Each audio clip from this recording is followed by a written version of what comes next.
지구촌의 두 슈퍼파워를 이끌고 있는 조 바이든 미국 대통령과 시진핑 중국 국가주석이 G20 정상회의가 열리는 발리에서 3시간 넘는 첫 대면 정상회담을 갖고 경쟁은 하되 정면 충돌은 피하면서 새로운 대화와 소통, 협력을 시작하기로 입장을 같이 했습니다.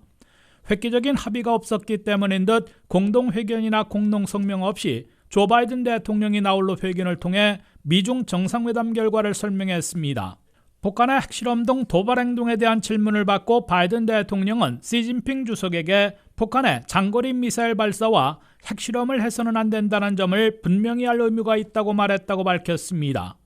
바이든 대통령은 이어 만약 북한이 핵실험을 한다면 우리는 미국과 동맹들을 지키기 위한 추가 방어 조치들을 취해야 할 것이고 그것은 중국에 직접 향하지는 않을 것이라고 경고했습니다. To President Xi Jinping that I thought they had an obligation to attempt to make it clear to North Korea that they should not engage in long-range nuclear tests. And I made it clear as well that if they did, they, meaning North Korea, that we would have to take certain actions that would be more defensive on our behalf.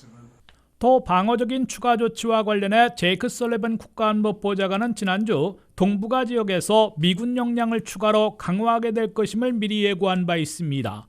바이든 대통령은 그러나 중국이 북한을 통제할 수 있다고 확신한다고 말하기는 어렵다고 언급해 중국의 억지 능력이나 반응이 미흡한 것으로 느꼈거나 북한이 추가 핵실험을 강행할 수도 있음을 미리 시인한 것으로 해석됩니다. 바이든 대통령은 미국과 중국이 정면 충돌에 신냉전을 초래할 필요는 절대적으로 없다고 믿는다면서 양국은 활발하게 경쟁할 것이지만은 정면 충돌을 원치는 않을 것으로 확신한다고 강조했습니다. I absolutely believe there need not be a new Cold War. I've met many times with Xi Jinping, and we were candid and clear with one another across the board. And I do not think there's any imminent attempt on the part of China to invade Taiwan.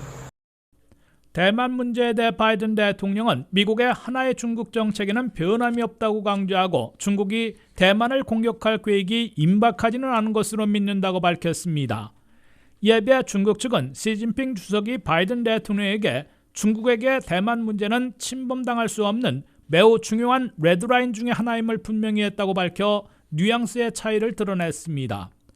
바이든 대통령은 지구촌이 안보와 경제 위기에 직면했기 때문에 미중 양국이 지나친 경쟁으로 정면 충돌에 신냉전을 초래하는 일은 피해야 하고 새로운 소통과 협력을 시작해야 한다고 강조한 것으로 보입니다.